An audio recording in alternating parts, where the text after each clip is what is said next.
wa mugabo bana n'ubumuga wa mugabo warashe niwe baje guhiga bari hakuno. Hey, ari hakuno rimwe ahita munigana kandoye munigana ifuro amunigana ifuro.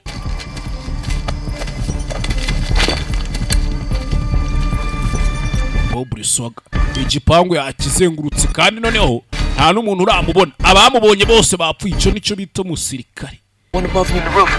Ari upfite ku gisenge fire. Hey hey, sasu ryaravuze kugenda bakubita utuntu tw'udusego.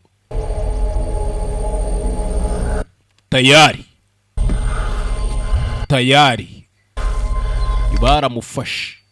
Uyu yamaze kumenya neza ko batatu wabishe bari bane. I want Johnson's real name.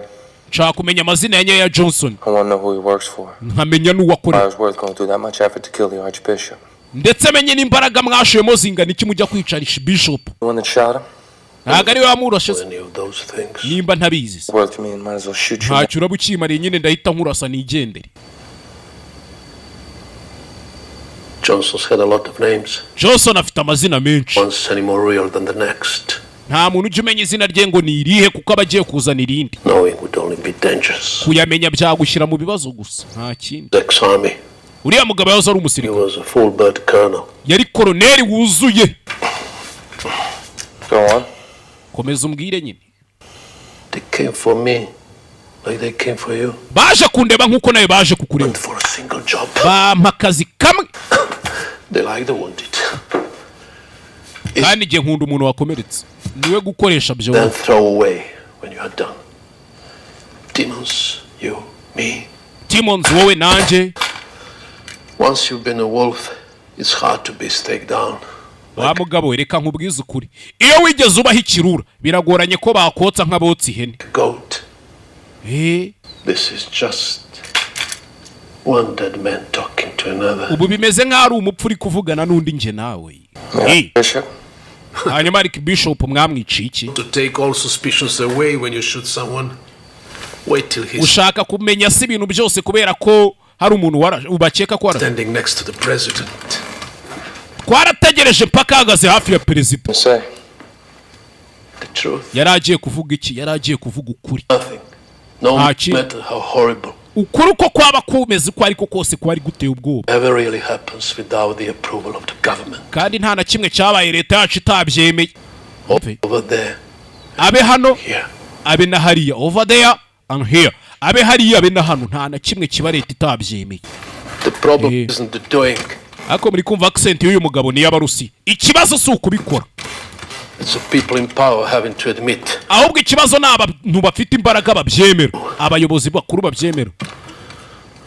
The prisoners are tortured at Abu Ghraib. Ese uzi imfungwa zigeze zibabarizwa muri Abu Ghraib? Only the underlings go to jail. The bosses knew. Aba boss babo bari babizi nyine tu. Ninga yakavuza ati imfungwa iyo zibabazwa abayobozi bo hejuru baba babizi. No, the bosses knew. But you don't say it. Ariko ntibabivuga. What exactly happened in Africa? Ese muri Afrika ubundi habaye ibi? How the villagers didn't think that an oil pipeline. Rimwe igiturage muri Afrika ntago batekerezaga ko oil pipeline cyangwa se umupira ubu ndabyita iki mu Kinyarwanda. Ipompe itwara amavuta yapo cyangwa se peteroli amavuta ibintu nk'ibyo ngibyo nyine. Ntago bumvaga ko ari impamvu ihagije kugira ngo babe mu giturage cyabo. Ntibamenye yuko Imana ahantu nk'aho ibidahari. Shaka kunywa. Ntago mwabasabye kugira ngo bagende se mwahise mubica. Mwabasabye kugira ngo bimuke bave mu giturage babyanze muhita mubica. Oya. Ntago twigeze tubibasaba.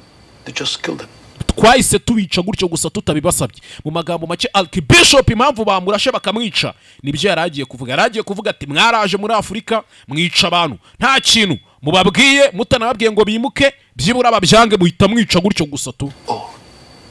Bahise babica. Next village won't need to be asked. Kugira ngo ikindi giturage gituye hafi aho kitaza kumva ko ari ngombwa ko babasaba. Nibamenya ko igiturage cya mbere bakirimbuye abandi bo bagombaga guhita bijyana ku neza batanaburanye batanabajije ibintu byinshi.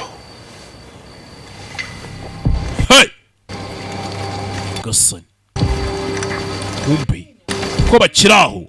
Uko bakiraho hari abamanutse. There is a mass grave with 400 bodies. Hari igituro gishingwemo imibiri isaga 400.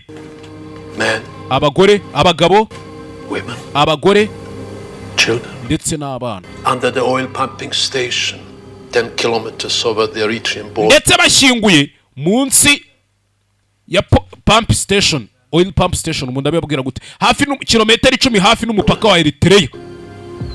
You should know. Aho hantu ntaho uzi se musore. Aho hantu ntaho uzi. Cover the retreats of the contractors who did